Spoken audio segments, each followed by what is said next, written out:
Ingin mendapatkan kumpulan lengkap seputar Tanya Jawab bersama Buya Yahya?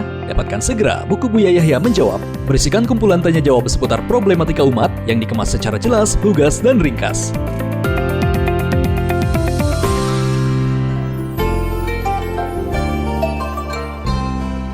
Assalamualaikum. Waalaikumsalam warahmatullahi wabarakatuh. Mari kita berselawat terlebih dahulu, Bapak. Allahumma sholli ala sayyidina Muhammadin wa ala alihi wa sahbihi. Dan Bapak siapa dan dari mana? Saya hamba Allah dari Kalimantan. Baik, silakan bisa bertanya langsung kepada Buya. Assalamualaikum warahmatullahi wabarakatuh, Buya Yahya. Assalamualaikum warahmatullahi wabarakatuh. Semoga Allah selalu melimpahkan rahmat-Nya kepada Buya, sekeluarga, dan semua santri Al-Baqiyah semuanya. Semoga para santri Al-Baqiyah kelak menjadi ahli ilmu sebagai pewaris Rasulullah yang sesungguhnya. Iya, amin. Mohon izin bertanya, Buya. Di era sekarang ini kan, khususnya di tempat kami ini kan biasanya umum para wanita itu bekerja gitu ya. Saya pernah melihat video nasihat dari Buya yang salah satunya kalau bagi wanita yang ingin bekerja itu boleh. Salah satunya adalah tempatnya terhormat seperti itu. Nah, akan tetapi di zaman ini gitu banyak terkadang kalau kita amati banyak misalnya sang wanita kerja akan tetapi di situ menimbulkan ya mungkin ada mudorotnya lah. Misalnya terkadang pernah ada kisah seorang guru wanita di SMA gitu sampai dia disukai oleh muridnya sendiri. Nah, terus kadang juga ada di suatu pekerjaan karena dia rekan kerjanya para laki-laki, akhirnya timbul perselingkuhan dan sebagainya gitu. Nah, kita harus menyikapinya bagaimana, Buya, karena di sekarang ini misalnya ya, ada di tempat kami ini ada seorang laki-laki yang dia punya istri karena seorang sarjana begitu, akan tetapi laki-laki ini menginginkan istrinya itu tidak usah bekerja, hanya untuk menemani di rumah misalnya gitu. Nah, dari hal itu cibiran atau guncingan dari para tetangga-tetangga, dari orang-orang itu sangat banyak sekali gitu, katanya sangat menyayangkan sekali masa istri seorang sarjana kok nggak boleh kerja. Nah, itu banyak sekali hal seperti itu. Bagaimana kita menyikapinya dan bagaimana hukumnya jika wanita bekerja di lingkungan yang misalnya itu akan bisa menimbulkan fitnah bagi laki-laki. Padahal wanita tersebut dalam kondisinya, ekonominya misalnya dia sudah dicukupi oleh suaminya, atau yang masih lajang gitu misalnya dia sudah dicukupi oleh orang tuanya, akan tetapi dia kerja. Sementara di kerjaan itu dia menimbulkan fitnah bagi laki-laki. Nah, itu hukumnya bagaimana, Buya? Terus apakah orang tua atau suaminya itu juga berdosa jika membiarkan sang wanita tersebut melakukan hal begitu? Mohon nasihatnya. Baik, bismillah.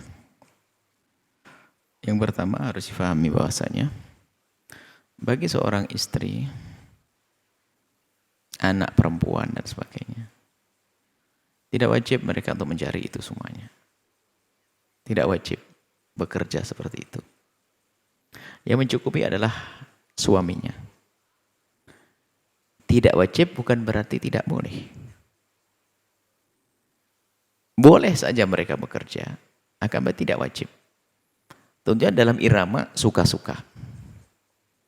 Atau untuk membantu suami karena suaminya kurang.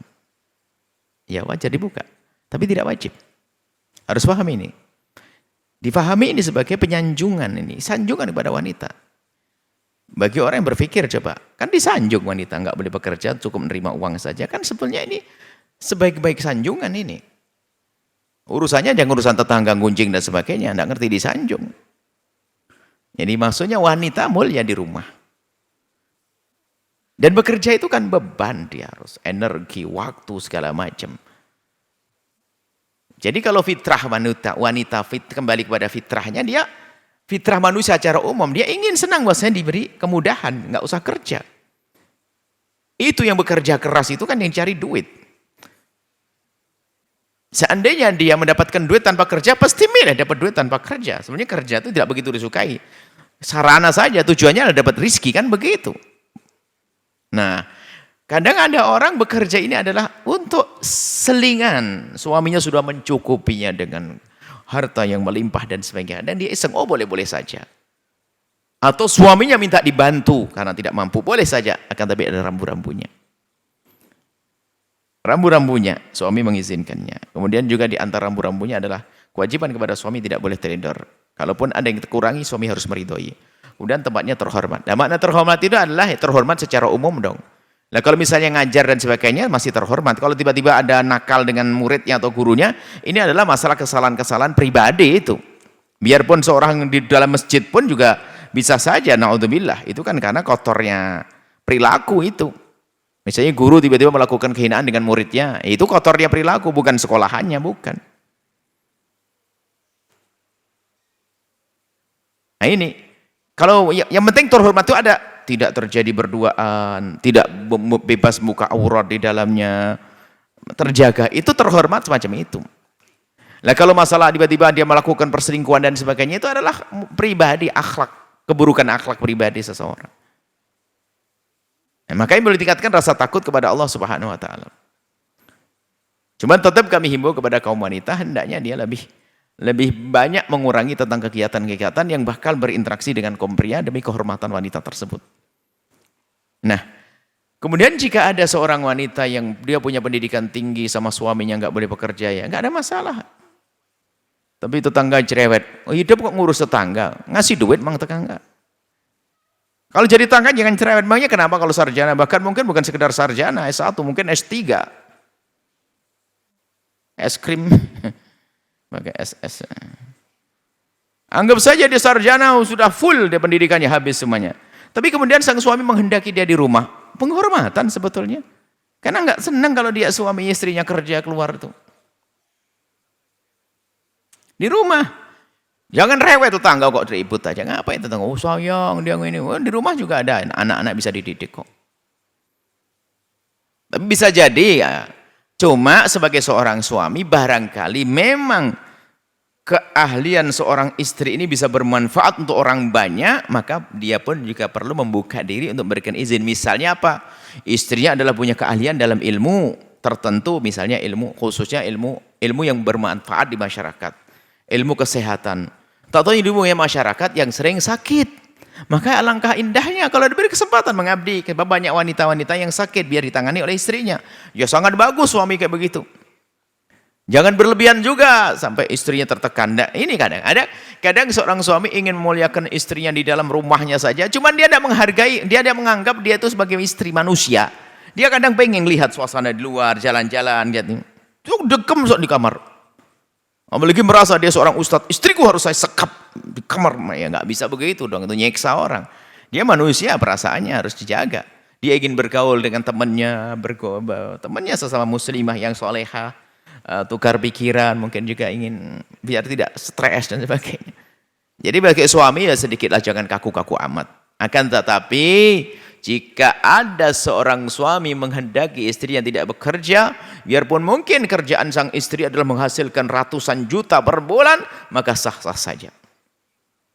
Dan makan mungkin adalah itu dinikmati oleh seorang istri. Alhamdulillah ya Allah, aku kerja capek banget, suamiku baik banget. Saya tidak boleh bekerja, dicukupi di rumahnya. Alhamdulillah, ya nggak ada masalah. Tapi tetangga kok cerewet, urusan tetangga. Tetangga ini bagaimana kata Sayyidina Umar, tetangga ini Masya Allah.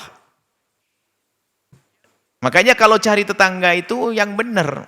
Kata Nabi tetangga dulu. Sebab tetangga ini bisa saja cerewet. Makanya suatu ketika ada orang datang pada Sayyidina Umar bin Khattab berkata, ya Khalifah, saya punya rumah tangga saya ini kurang baik. Setiap kali saya di tengah tetangga saya. Bagaimana keadaan keluargamu? Gimana saya jawab ya Khalifah? Kata Khalifah Umar jawab bahasanya, ini bukan urusanmu, ini bukan urusanmu. Sudah. Kalau ada tetangga tanyakan ini bukan urusanmu. Tak tahunya tidak lama kemudian saya cerai orang itu. Ngadep lagi Khalifah Umar. Ya Khalifah, kemarin di saat saya dengan si istri sering ribut pada tanya. Jawabannya adalah ini bukan urusanmu. Sekarang ini tak taunya cerai saya dengan istri saya. Tambah ribut tetangga ngomong apa? Jawab kepada tetanggamu. Ini adalah urusan pribadi kami. Selesai. Kalau kemarin urusanmu, sekarang urusan pribadi. Maksudnya apa? Jangan gampang menanggapi omongan tetangga yang sifatnya akan menjadikan sebab keruh rumah tangga keluarga kita. Lah sudah tentrem baik-baik begitu, akhirnya sang istri dengar, iya saya dibilang kasihan gak berguna. Akhirnya istri dia berontak pada suami, gak karu-karuan. Padahal di rumah tangga juga. Yang penting dia menjalani enak-enak saja. Kenapa kau tetangga kau ribut banget? Emang dia nyaman, suaminya mencintai istrinya. Istrinya juga nyaman di rumahnya. Baik-baik juga dengan sang suami. Enak. Rumah tangga baik, kenapa kok ribet? Itu, jadi jangan banyak mendengar omongan tetangga. Rumah tanggamu sempurnakan. Kemudian berbuat baik kepada tetangga. Iya, tapi jangan meracuni tetangga orang, rumah tangga orang. Nggak dibenarkan. Apalagi ikut campur sampai sebegitu. Terserah ke istrinya di rumah dan sebagainya. Terserah. Yang penting sesuai dengan syariat adalah suka-suka. Semoga Allah menjaga keluarga kita semuanya. Yang bekerja, kaum wanita yang bekerja, hati-hati. Memang ketahuilah bahwasanya di luar banyak godaan. Banyak godaan. Anda baik sebagai seorang wanita. Tapi lihat di kiri kanan Anda tidak semua laki-laki baik. Bisa saja itulah awal kehancuran. Na'udzubillah. Yang penting takut kepada zina, takut yang diharamkan oleh Allah, dimanapun Anda berada akan aman, karena at-taqwa, ketakwaan merasa takutmu kepada Allah yang membentengimu. Biarpun kita hidup di tengah-tengah kerah kehancuran, maka ketahuilah kita tetap terjaga kalau kita punya taqwa Allah. Wallahu a'lam bishawab.